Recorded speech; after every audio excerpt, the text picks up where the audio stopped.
Morning.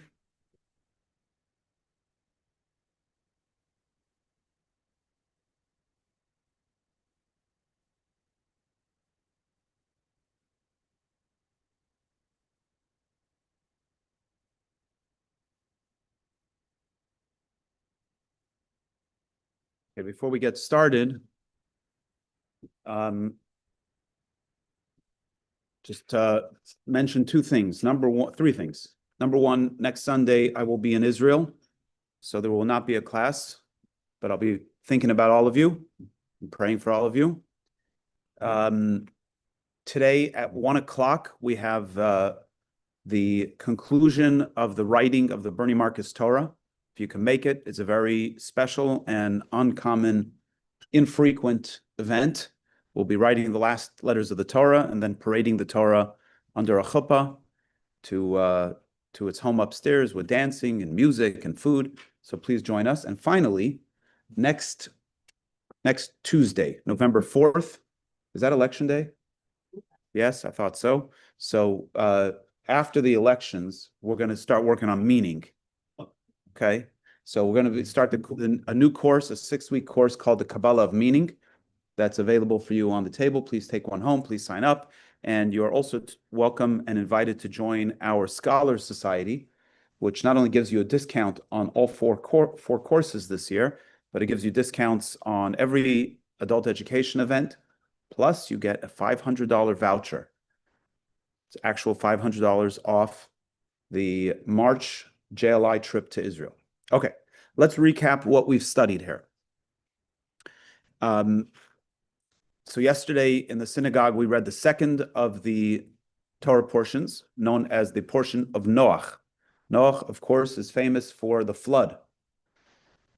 The King Solomon writes in Song of Songs, Mayim Rabim la yuchlu l'chabes es ha'ava, the many waters cannot extinguish the love. Unaharis lo yishtafua, and the rivers cannot wash it away. That's Song of Songs, chapter 8, verse 7. The idea behind that passage is that each of us possesses a natural love for God that resides in the soul. And the many waters, despite the fact that we encounter many waters, it cannot wash away that love. So what are the many waters? The many waters is a reference to, first and foremost, the journey of making a living. Right? There's most of our lives are consumed with paying our bills, dealing with money, dealing with the banks, dealing with the real estate, dealing with all the stuff. But it's not exclusively to do with making a living. It has to do with anything that's related, anything in the material world that creates pressure on us. So that could include maintaining our homes. It could include taking care of our health, right? The need to exercise. God forbid if somebody encounters challenges around their health.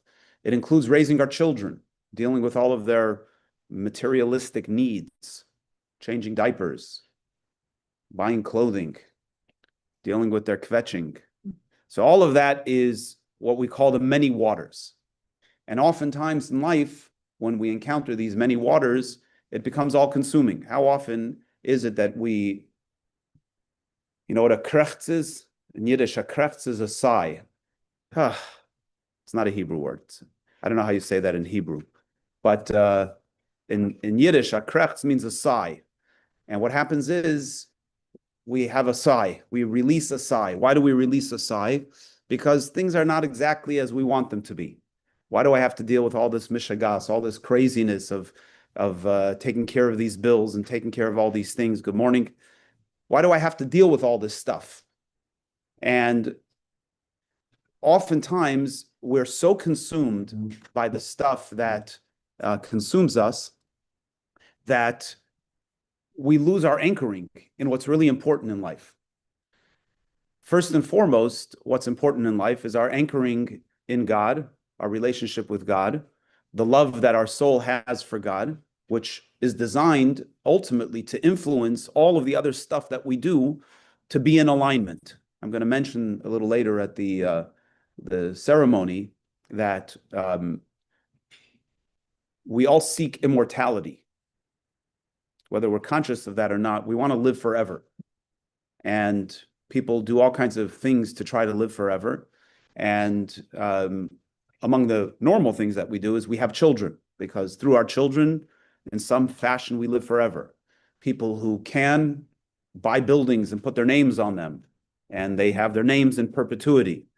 We do all kinds of things to try to live forever in some fashion, even if we know that our bodies cannot live forever. Why do we want to live forever? Because we want that our lives should have meaning, our lives should have purpose, our lives should have connection. So oftentimes when life seems to take us over, seems to consume us, we can find ourselves in a situation where we say, well, I've lost my purpose, I've lost my anchoring. And these are the many waters that overwhelm us and overwhelm that core connection that oftentimes can make us feel like we've lost the connection. So King Solomon tells us that Mayim Rabim, the many waters that we may encounter in life, or Naharis, or the rivers, they cannot extinguish the love that we have. It's always there, even if it's not activated in the present moment, it's always there, and we can always lean into it and get it activated again. So that's the premise of this discourse. So we have a few questions. Question number one is, in the writings of Jewish mysticism, the flood is called Mei Noach. It's also brought down in the scriptures, Mei Noach. It's the waters of Noach.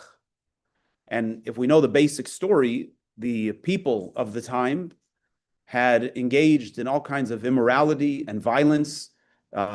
Interesting to note that the Hebrew word for the violence that brought the punishment upon that generation is called in Hebrew Hamas. I didn't make that up. It's in the text of the Torah. Hamas. Hamas literally in Hebrew, in Arabic, it's an acronym for some other words, but in Hebrew, Hamas means violence. And so the Hamas had become too much, and God said, we got to start this program all over again. We got to push the reset button. And yet the flood, Noach was the righteous one. He was the one, together with his wife and his 3 sons and their wives, they were righteous. They were saved from the flood. So why is the flood called the waters of Noach? It should be called the waters of the generation, the evil generation. Noach gets this kind of attribute. So the Alter Rebbe tells us that we find something interesting. A mikvah, a ritual bath, which is used to purify people, is made up of 40 sa. It's a measurement of water, 40 sa of water. And when one goes into the mikvah, they become cleansed. They become purified, or as we discussed at length last time, it's an elevation up. They get elevated through that. The flood, the waters of the flood fell for 40 days and 40 nights. And our rabbis teach us that this represents the mikvah. The world was cleansed in a mikvah. It was purified. So Noach is not this bad guy who somehow or another escapes punishment, but Noach is actually the facilitator of the cleansing. So Noach gets this attribute of the waters of Noach, because Noach is the one who leads the effort, so to speak, in creating this cleansing. And here the Alter Rebbe introduced us to 2 types of Noach. The opening verse that introduces us to Noach says, Eile told us Noach ish tzaddik. These are the offspring of Noach. Noach was a righteous person. Noach, it says Noach twice. And our rabbis teach us that Noach represents, in Kabbalah, represents the higher waters and the lower waters. The word Noach means to rest or to cause things to calm down. So there's 2 types of Noach. There's the higher Noach and there's the lower Noach. There's also something known as the higher Shabbos, the higher Shabbat, and the lower Shabbat. What is Shabbat all about? Shabbat is a day that the work, the output of the prior week finds rest, and Shabbat is the day that energizes through the rest of Shabbat. It energizes the week ahead. What does that mean? It finds, excuse me, what does it mean that it finds rest on Shabbat? So when we're engaged in output, we become disconnected from purpose. That's the natural flow of things, right? We can only do one thing at a time. So when we're busy, engaged in output, we're focused on what we're doing, whatever our profession is, whatever we're occupied in the moment. That's what we're engaged in output. And then we rest And in the resting, we reflect on why did I engage in all of this output? What was its purpose? And we reconnect to that purpose. I gave the example of somebody who rests after a marathon, right? It doesn't necessarily mean you go to sleep, but resting is a time where we reflect the energy that's been output in the body is going back to its source. So we have two types of rest. We have a rest where it's a temporary state, like Shabbat. The lower Shabbat is the Shabbat that we engage in every week, which elevates the week that precedes it, and then energizes it for the week that follows. But then we have the higher Shabbat is when the purpose of all of creation, the purpose of all of the output finds its home, and that will take place in the Messianic era when the entire world, as the psalmist says, Mizmor Shir Liyom HaShabbos, Liyom Shekula Shabbos, a song for the day of Shabbos, the day that is all Shabbos. When Shabbos becomes the consciousness of all of humanity, where the purpose of existence, the consciousness of God, becomes the dominant across the board. So that's what we've studied thus far. Any questions on this? Noah, its name or definition? Say that again. Noah. You said that's in the floods of Noah. Is that to refer to Noah, or you said that translates? So it refers to both Noah as the person, God bless you, but it also refers to the idea of the resting. The idea of the resting. Any other questions? Let's turn to page 10. Yes. What is it? When people get older and they rest a lot, so it's an interesting Mishnah. The Mishnah enumerates the different stages of life. And it says when one is 5, they begin to study the text of the Torah. Then they study the Mishnah. Then they become the age of mitzvah. Then they begin to pursue a career. They get married. Then it continues. 30 is the age of strength, if I'm not mistaken. 40 is the age of wisdom, and so on and so forth. And it goes till 100. And it says when one arrives at 100, ki'ilu meis ubatel min ha'olam. It's as if one is dead and has passed from the world. So the question is, all of these other ages represent a certain milestone, like a positive milestone. So what's the Mishnah telling us? The sequence doesn't seem right? It would seem that it should be another milestone. What's the milestone of turning 100? That it's as if you're dead and you've passed from the world.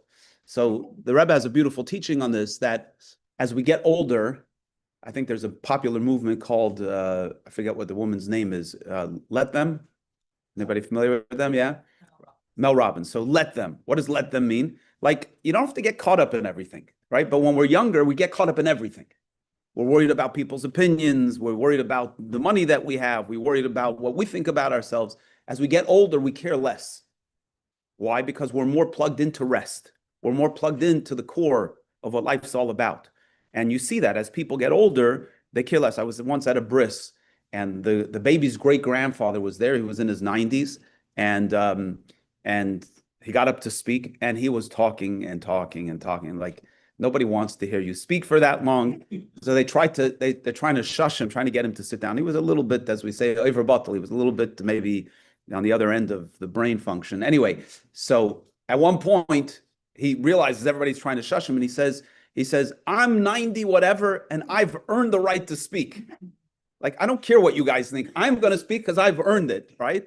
So as we get older, we plug into rest more. We plug into the core, and that's the reality. First of all, we're not as caught up in all the things. But anyway, okay, let's jump in on page 10. Page 10. V'hinei shibud haparnasa nikra gam kein mei noach. The obligation to earn a living is also called the waters of Noach. Ukamayim Rizal, like our sages say, that our forefather Abraham was given a choice. What should his descendants suffer with? It was predicted. It was in the cards that there was going to need to be some kind of suffering. So God gave him a choice. Either his children could have suffering in the next world, or they could have suffering in this world. And what's the suffering in this world? It's the pressure of making a living. So if you want to know how intense the pressure is of making a living, it's as intense as the suffering in hell. Okay, just so you know, it's not a minimal kind of suffering. So our forefather Abraham chose the pressure of making a living over the suffering in the next world. What does this mean? Shekemoishi after la neshama lava began ne'eden lehanis miziv hashchina ad shetered koidem lachim begehenim. So just as it is that the soul, when it leaves this world, in order to enter into the Garden of Eden, it needs to first be purified in Gehenna, in the chambers, and what's called in Hebrew, in English, it's called purgatory. Purgatory doesn't necessarily mean suffering in the sense that we're tormented, but it's a cleansing process. What does that mean? And I'm gonna elaborate this on a moment. It says regarding Acher, that it's better that he be judged so that he can enter into the world to come. So Acher is, the word Acher means the other one. And that's how he's referred to in the text of the Talmud. He's known as the other one. He doesn't even get a name. We only know one teaching from him, and that teaching is Elisha ben Avuya. Elisha ben Avuya has a passage in Pirkei Avos and Ethics of Our Fathers. And the story goes that he once commented about a beautiful woman in front of his teacher, and his teacher said, "There's some becoming of you to be commenting on women's beautiful looks," and he shunned him, and he was, so to speak, like excommunicated from being present with his teacher. And later on, his teacher regretted his harsh words, but it was too late. Elisha ben Avuya refused to return, and he became an apostate, and never again in his life did he plug back into the tradition. The Talmud says regarding him that it would be better for him to go through the suffering of the world to come so that he would be able to enter into the Garden of Eden. Because the reward, the divine revelation that takes place in the Garden of Eden is so great that it's worth all the suffering that one may encounter. What is that suffering? What is the purpose of the suffering? So we get some indication from the next passage on top of page 11. V'gam litvo b'nahar dinar, and also to immerse oneself in the river of fire. As is explained elsewhere. Let me give you a very basic understanding of what this is, and it'll also give us a little bit of an insight into what goes on in the world to come. So the Talmud tells a story of one of the sages who lived in Babylonia. His name was Rabbah. I think it was Rabbah. And it says that Rabbah, so after the destruction of the first temple, the majority of the Jewish people lived in Babylonia. First temple was destroyed by the Babylonians. The Jews were carted off into Babylonia, and that's where the great centers of Torah study were born. In Israel, there continue to be centers of Torah study to the extent that we have two Talmuds. Talmud is the compendium of the oral tradition, and we have two Talmuds. We have the Babylonian Talmud, and we have the Jerusalem Talmud. It wasn't actually redacted in Jerusalem, but it's given credit as Israel, the focal point being Jerusalem. The Jerusalem Talmud is a different type of Talmud than the Babylonian Talmud. The same topics are discussed, but the format of the Jerusalem Talmud is much more concise. It's much more intense. There's no debate. There's no discussion. It's just a series of laws. It isn't in Aramaic. That is a great question. I don't think it's in Aramaic. Yeah, I don't think it's in Aramaic. We primarily study the Babylonian Talmud because, as is the theme of this discourse, that through the debate, through the discussion, we actually come to the truth, right? It's only through discussion, engagement, the challenge, the conflict, that we're able to refine and come to the clarity. So in yeshivas today, for the most part, we study the Babylonian Talmud. Rabbah left Babylonia to go to Israel to study with the great teachers in Israel. Especially in that time, the teachers in Israel were still considered to be the primary teachers. They were the greater scholars. They were respected as being anchored in the Holy Land of Israel. So the Talmud tells us that before Rabbah made Aliyah, he fasted for 40 days. Why did he fast? He wanted to forget what he had studied in the Babylonian Talmud. Why do you think he wanted to forget what he had studied in the Babylonian Talmud? Beautiful. So he could be open. In other words, we all look at life through the story that we've embraced. And everything is filtered through those lenses. We grow in life when we encounter a new story, a new circumstance, and we choose to look at those circumstances through a different set of lenses than we're accustomed to. As long as we're stuck in the same story, in the same lenses, then we continue to interpret the stories, the life that we encounter the same way, right? It could be ego-driven, it could be trauma-driven, whatever it might be, but we look at the world through a certain set of eyes. The Babylonian Talmud is filled with insight, filled with perspective.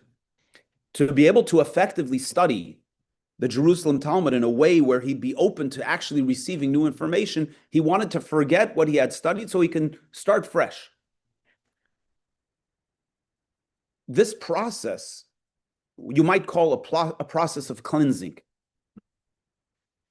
When we come to the next world and we're going to experience divine revelation, which the Garden of Eden is divine revelation, that's where God's glory shines. And as the Talmud says, that's where the souls sit and bask in God's glory. If we're schlepping with us the human experience, even if a person lived a righteous life, but let alone if we didn't live a righteous life, we just were engaged in materialism, we're schlepping with us the human experience.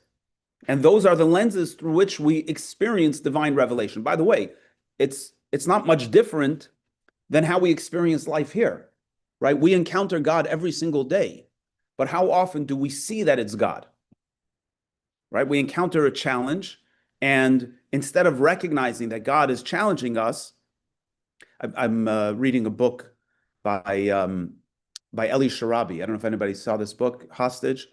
Fascinating. I'm almost done. I'm almost finished it in 2 sittings. It's so captivating. So he was one of the hostages, got out after 500 plus days, and he's sharing how there was he was an older guy, and there was a younger person, older, he's probably my age, but there's a younger guy alone who was with him, and he sees that he's a guy who has a little bit of life experience. He's married, he has children. Alone is a young guy who was taken from the Nova Festival, and he sees that he's undeveloped. He doesn't have the perspective of life. And throughout this time, he's trying to encourage this younger fellow to stay positive, to stay hopeful, right? And the younger guy doesn't have that perspective. And just all these fascinating things. There's one of the fellows in the group, Elias, who every morning, he comes from a religious home. Every morning he prays from memory the prayers that he remembers. And they all listen. Every Friday night they make kiddush on a cup of water, and they make hamotzi on whatever stale pita they have. And it's just fascinating. Here's a person who is encountering God. I don't know if it was him, but there was another hostage. No, I think it was one of the hostages who came out more recent in just now, who said how he didn't necessarily believe in God, but every day he would pray. And first there was a crack in the ceiling, and then he prayed to the crack in the ceiling. Then he prayed to a light bulb, and then eventually he surrendered to the fact that there's a God, and he began to pray to God. So we encounter God every day, all the time. It took me a second, but we don't necessarily recognize that it's God. Why don't we recognize that it's God? Because we have our own story. We have our own story about the materialism of life. We have our own story about the chance of life. And if we're able to shed that, and we have those moments, unfortunately, some of those moments are born in negative circumstances where we have no other place to turn other than to God. And sometimes they're born out of positive circumstances where we're blessed with an overwhelming abundance of some sort. And we say, this can't have just happened. There must be a God. And we begin to shift our lives to begin to see that. But the idea is that we all have perspective that's shaped by external circumstances, even as God is right there in front of us. So how much more so when we come to the next world and we have an opportunity to see God, literally, because God is revealed, and we're schlepping with us all of our story of our physicality and the physical consciousness and all the story that we adopted over our lifetime. We have to shed that in some way in order to experience the divine light. Go ahead.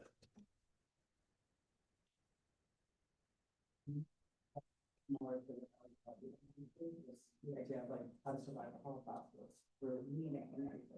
Yeah, and he actually writes at the beginning, because when he was first when he was first taken from the house into the first tunnel, Hirsch, the old Poland, was there, and Hirsch told him.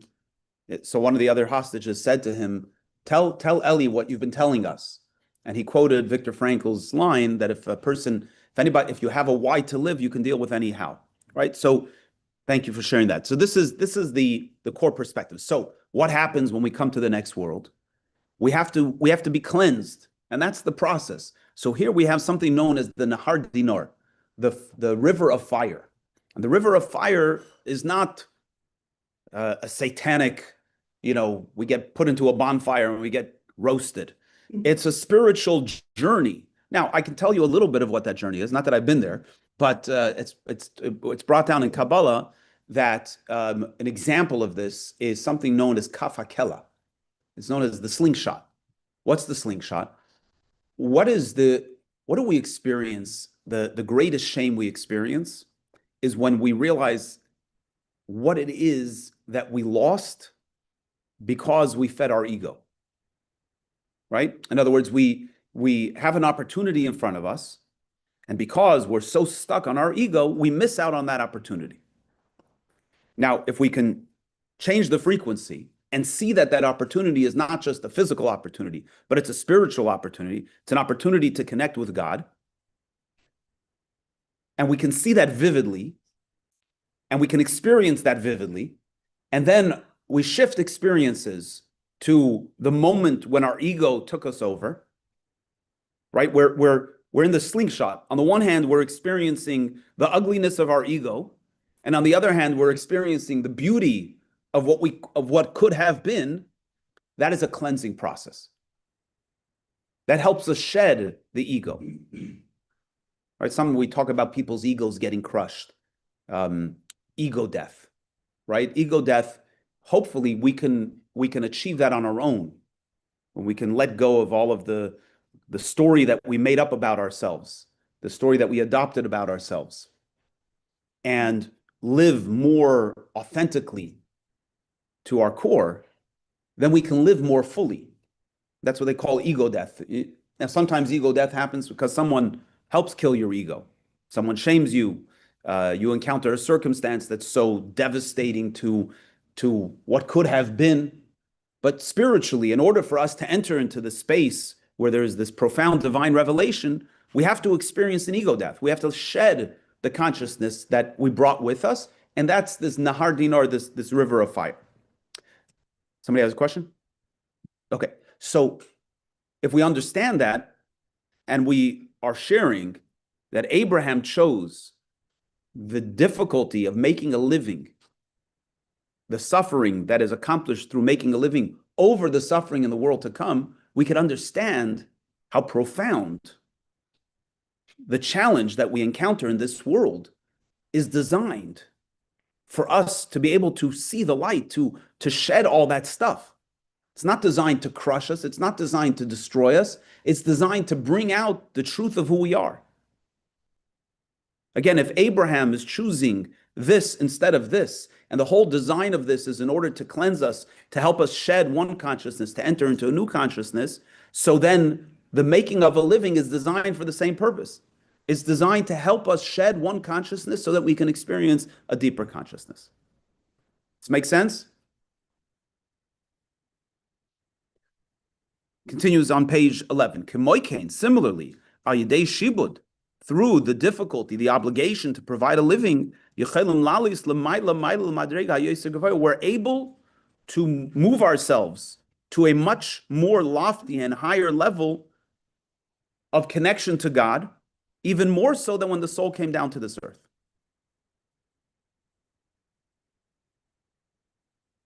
Now in Hebrew, the word that he's calling obligation, shibud, is a term that's usually used to refer to servitude, to obligation to a higher power, like shibud to a king. You're indebted, you're obligated to a king, you're obligated to a government. So he explains a little bit. Shibud, this word shibud, this is not a reference to the idea of having a king who collects taxes from us. Why is that not so? Because even in the times of the temple, when the first temple stood, the rulership in the land of Israel was Jewish kings. And they also collected tax. And by the way, they collected more taxes than we usually pay. I'm not sure that works for modern America, but maybe back in Russia when the Alter Rebbe wrote this. He says, like it's known, like it's known that everybody was obligated to give a tenth of their income to the Jewish king. So even though they were indebted to a Jewish king and they paid taxes, we don't call that era an era of indebtedness, an era of obligation. Let me explain it. It's a little nuanced here.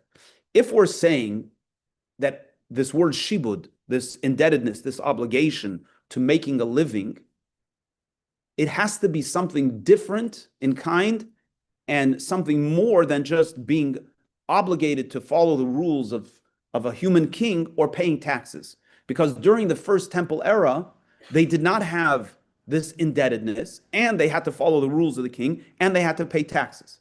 So this indebtedness is something else. This obligation is a reference to something else. What is it? The meaning is as follows. Shebizman shebeis hamikdash hayakayim hayanimshach bracha v'hashpa atzuma. During the times of the first temple, there was abundance in the material world. The Jewish people had abundance. Who built the first temple? Test your knowledge. Very good, King Solomon. Shlomo HaMelech. And it says regarding Shlomo HaMelech that in the times of King Solomon, the Jewish people were at the top of the world. All of the other nations paid homage to the Jewish people and King Solomon. And the prophet says that during that era, a person sat under their vine and they sat under their date tree. An expression that everybody had abundance. We had material abundance. By the way, the material abundance was so great that converts were not accepted during that era. Because a convert has to be committed to God. And they have to be sincere about their commitment. And there was a concern that it was all the rage to be Jewish back then. That was the life, right? So because we couldn't tell if the convert was 100% sincere or just wanted the Jewish lifestyle, converts were not accepted. Conversely, I've shared this story before. I went to Israel in March of 24, and I went to the hospital in Tel Aviv to visit with the wounded soldiers. And there was a fellow sitting next to me, and he definitely was not Israeli.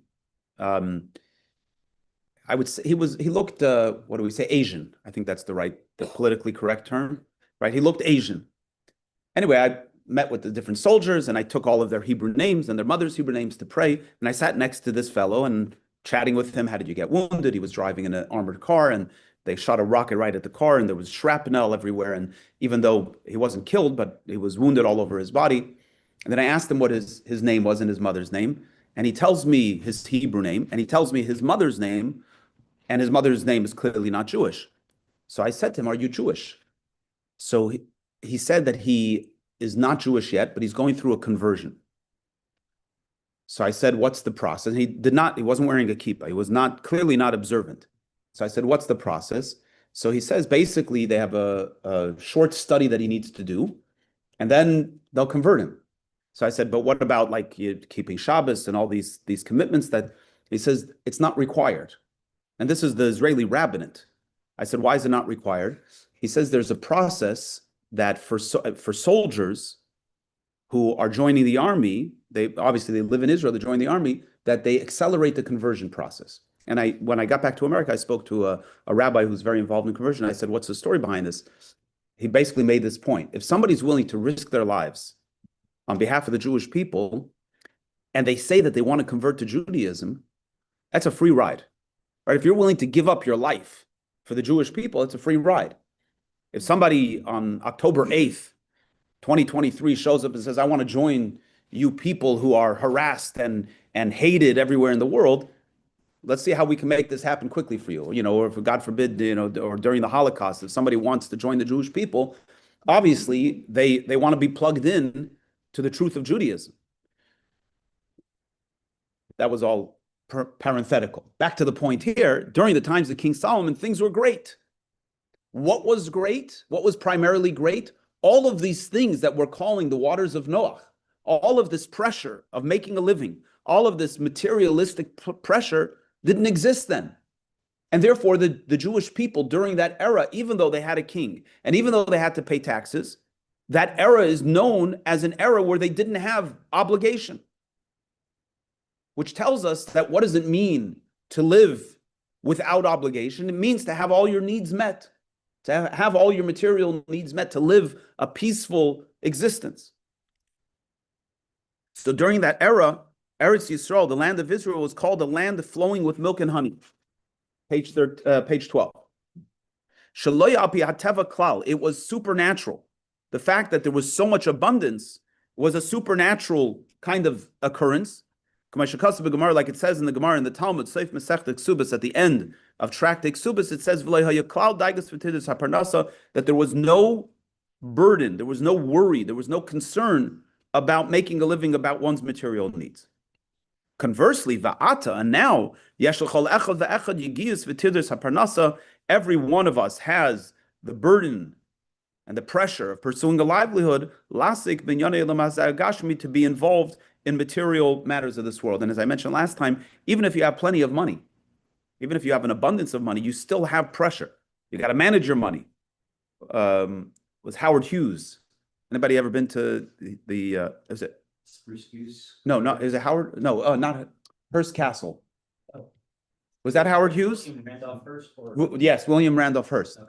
No, I'm mixing up the two things. William Randolph Hearst is one guy, but now Howard Hughes was the one who lived, he died at the end of his life, he lived in such fear. He was totally paranoid.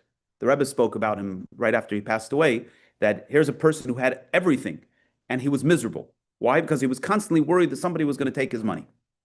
So having a lot of money doesn't solve the problem, right? Oftentimes it creates bigger problems. Just because you're Elon Musk or Jeff Bezos, each of them with their own tsaras, right? It doesn't make you free from all the pressure of life. So it's the pressure that is this servitude, that this obligation. And let alone if you don't have enough to pay your bills and you're struggling to make ends meet, and the managing all of that, that's all consuming. That is the burden that we're talking about. That is what we call the waters of Noach. Mayim Rabim. That is a reference to the many waters that King Solomon tells us, that are called the waters of Noach. The waters of Noach is a purification process. What's up, brother? It's a purification process that brings a peaceful spirit for the soul. Why does these many waters bring a peaceful spirit of the soul? Right? You would think the opposite, that all of this pressure, all of this burden, all of this mishagas doesn't let the soul rest. So the answer is that if we get our head into the right place, we get our head focused in the right way, we can see the purpose in all of these many waters, and it can actually bring us to our purpose, to our place of peace. What is that?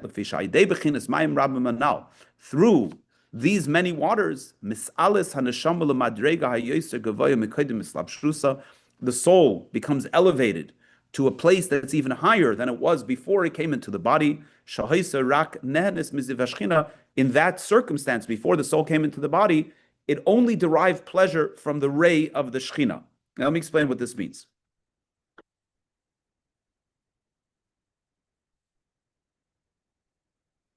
This physical reality, if you take light and you divide light, and you divide it and divide it and divide it, what do you have at the end of that process? Individual colors. Or diminished light, right? Or no light, right? If you put enough curtains on your window, you're not going to have any light. But even if you just put, layers and layers of more opaque kind of curtains, we don't suddenly have on the other side of this a table. right? Light doesn't turn into a table, doesn't turn into a cup of coffee. So how does this physical reality come into being, the physical universe? It can't come from divine revelation. In other words, if God were to take his light and diminish it and conceal it and diminish it and conceal it and diminish and conceal it, a physical reality doesn't come into being. So how does physical reality come into being? It needs a new process. In Latin, since I'm such a maven in Latin, it's called ex nihilo, something from nothing. In Hebrew, it's called yesh me'ayin, something from nothing, just like in Latin. Okay, yesh me'ayin, something from nothing. Who creates something from nothing? Who can create something from nothing? Why can God create something from nothing? Why can't you create something from nothing? Why can't human beings? Why can't God's light create something from nothing?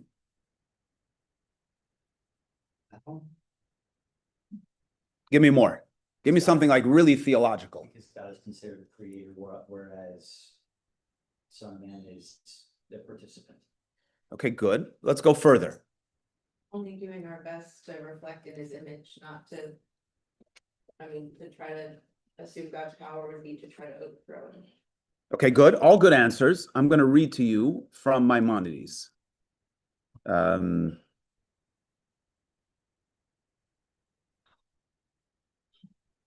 If I can find it pretty quickly here.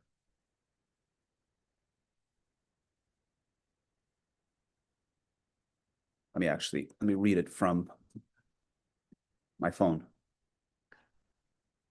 Phone. Here we go.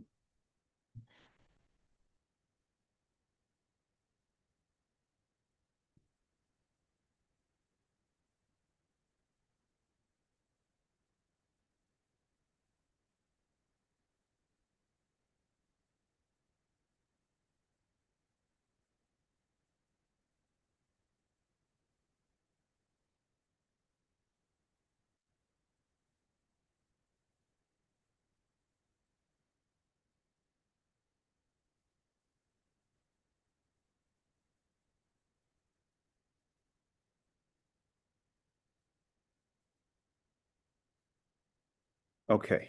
Why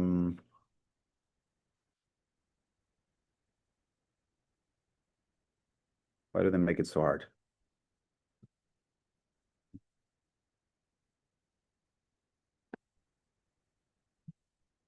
Give me one more second. It's worth the wait.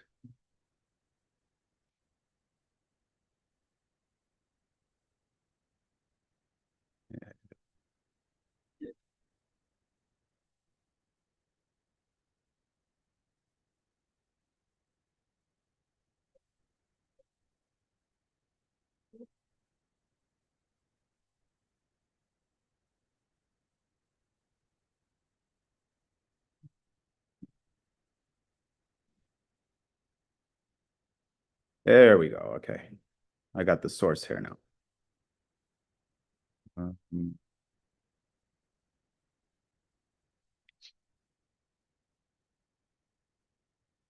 So I'm just going to read a little bit from here. So Maimonides, in his opening passage of his magnum opus, Yad HaChazaka Mishneh Torah, he says, the foundation of all foundations and the pillar of wisdom is to know that there is a primary being who brought into being all existence. All the beings of the heavens, the earth, and what is between them came into existence only from the truth of his being. And then he says like this.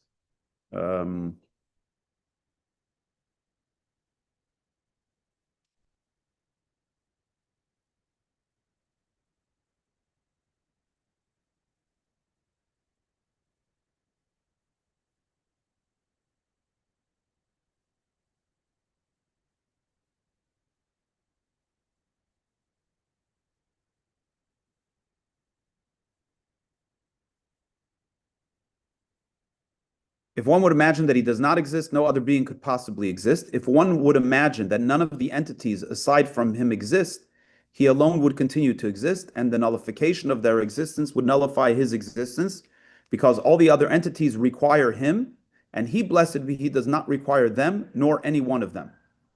Therefore, the truth of his being does not resemble the truth of any of their beings.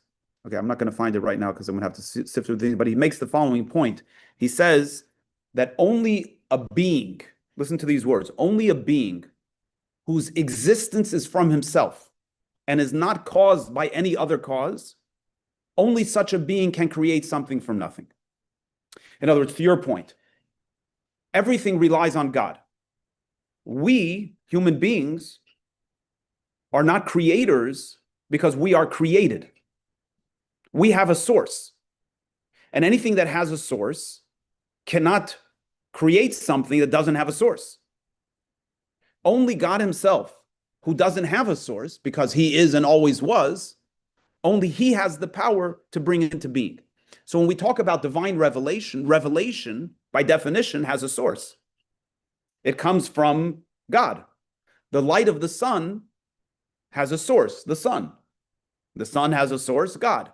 Right? So everything that has a source is brought into being by something higher than it. Yes.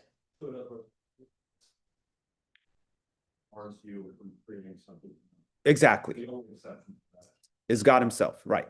So we can actually, we actually are called partners in God's creation because in our imagination, in our perception, we do create, right? We bring new life, we bring children into the world.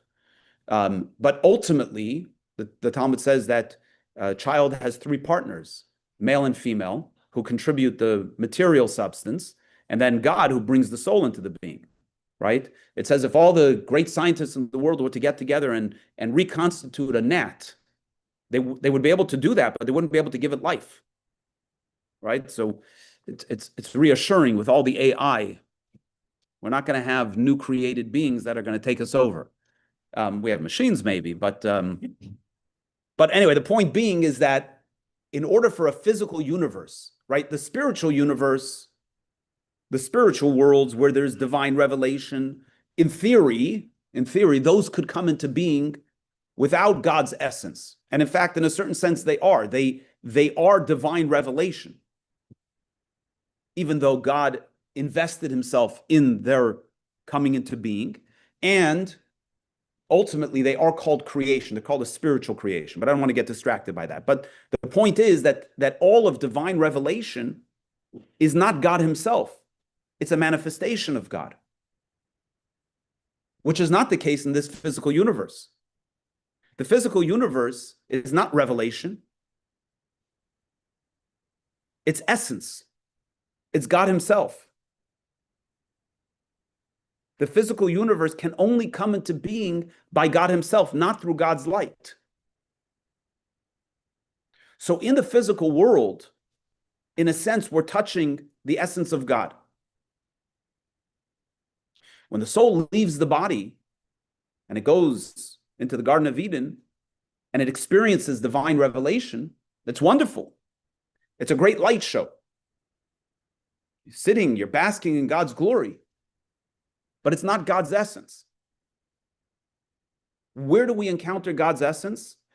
When we pick up a physical cup and we drink the coffee and we make a blessing before we drink it, we encounter God's essence. By the way, God's essence is there even if we don't say the blessing.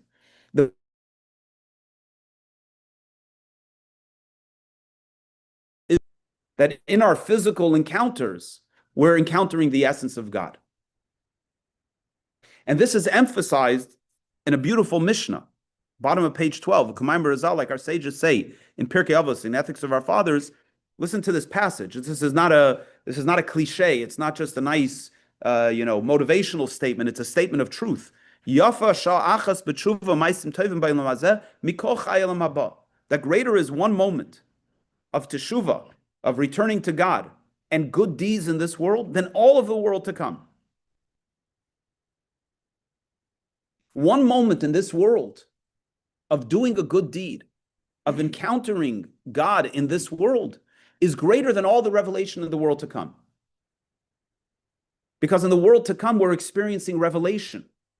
And in this world, we experience God's essence. Now, the trade-off is we don't see God. We just see a physical reality.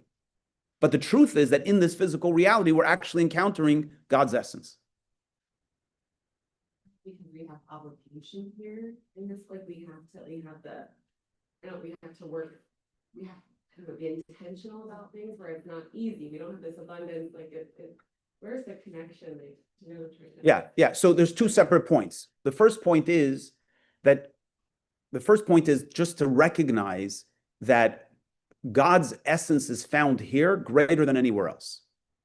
That doesn't mean you and I are going to encounter that.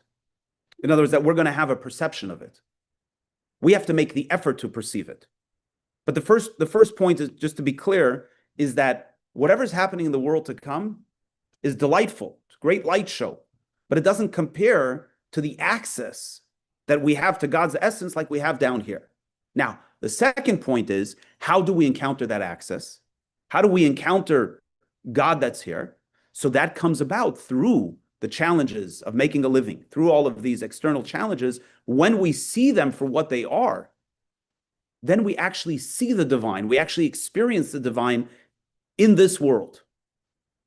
And so to see them for what they are through things like Jewish, like saying the blessing. Yes. Or like pausing to recognize God as the. Yeah, let's break it down. It's not sophisticated. It's very simple. The idea is not sophisticated. To do it is sophisticated, but the idea is not sophisticated. If God is here and I don't see God, why don't I see God? Because I have a self-consciousness and I see the physical reality as just that. It's a physical reality, divorced from the presence of God. When I pause and I say, wait, this is not just a cup of coffee. This is God's manifestation here. And I do that by saying the blessing. The blessing is just a way to channel our focus. Blessed are you, Hashem, King of the universe, which everything was created by his word. Suddenly this cup of coffee is not just a cup of coffee. It's a divine encounter. When I'm struggling at work because the deal that I thought was going to go through just fell apart, or in the positive, I worked hard at a deal and now it's all coming together, and instead of saying, look how smart I am, or look what kind of schmo that guy is that he messed up my deal, or I'm subject to this, to chance, that's why this deal fell apart. And instead I say, wait, no, God is talking to me. God is talking to me in this challenge. God is telling me that I'm here. I'm here to walk you through this. I'm here to help you recognize that I'm in the story. And that I'm in the story so for the very purpose for you to recognize me. Then suddenly that challenge becomes the channel through which we connect with God's essence. Literally, but also psychologically, emotionally, spiritually, right? Suddenly we say the challenge is the way for me to connect with God. So why am I experiencing this challenge? Not because somebody chose to put this challenge on me, not because the circumstances, chance happened to bring this challenge to me, but I'm experiencing this challenge because God's talking to me. And God's telling me. There's a beautiful teaching. I shared this yesterday. In the opening of the portion of Noach, it says, these are the children of Noach. Noach was a righteous man. So if I ask you, who was righteous in the Torah? Give me some names. Moses. Besides, no, we just said that. Who else? Abraham, right? Isaac, Jacob, Joseph. A lot of righteous people. You know that none of them get the title Ish Tzaddik, a righteous person? None of them get that title. Only Noach. So you'd say, what, was Noach greater than all of them? In fact, many of the commentators tell us that Noach wasn't so righteous. The Torah tells us, Tamim haya b'dorasav, he was righteous in his generation. Compared to the people of his generation, he was righteous. But had he been in Abraham's generation, he would have been nobody. So why does the Torah tell us that Noach was righteous? So there's a lot of different explanations, but the one relevant to our conversation is God was telling him, don't get stuck on the outside. You are righteous in your core. He needed to hear this. Abraham didn't need to hear it because Abraham was plugged in. Moses didn't need to hear it because he spoke to God. Noach lived in a world, a messed up world, a lot of very bad people. He was a regular guy that could have very easily have been influenced by the world around him. And God says, you're not a regular guy. On the outside, you might be a regular guy. God's talking to all of us. He's telling all of us, you think you're a regular person? You think you're just a regular? You're not regular. You are a righteous person at your core. You're a soul. You have infinite ability. So when we encounter challenge and we say, I'm not just a regular guy, I'm a righteous person, my soul is here. And God is talking to me. God is telling me you're righteous. You don't have to get stuck on the circumstances. Know that in these circumstances, I'm talking to you. I'm telling you to rise above the circumstances. Suddenly, that deal that was falling apart becomes a vehicle for divine connection. And the same thing is true when somebody, God forbid, is dealing with a health issue, when somebody is dealing with their children. We mentioned this last week, when we're able to pause in the tumult of raising our children, and we're able to say, whoa, whoa, whoa, these are just kids, but they're here to help me connect with God. Suddenly it becomes a transformative experience. And that's the meaning of this passage in the Mishnah, that greater is one moment of good deeds in this world than all of the world to come, because in the world to come, no matter how lofty it is, you're not connecting with God's essence. It's revelation. And therefore, one moment, one deed in this world, one deed that we do in this world connects us with the infinite. How do you evaluate an infinite connection? Every time we do a mitzvah, every time we encounter God in this world, we, a finite being, connect with an infinite God. When we come to the world to come, we're souls experiencing divine revelation. That's not infinite. It's a finite spiritual experience, but it's not infinite, and it's definitely not God's essence. So this is what all these many waters are designed to do. They're designed to bring our soul to a place of rest, to a place of peace. Through the challenge, our soul finds comfort, it finds peace, it finds rest, it finds purpose. All right, that's it for today.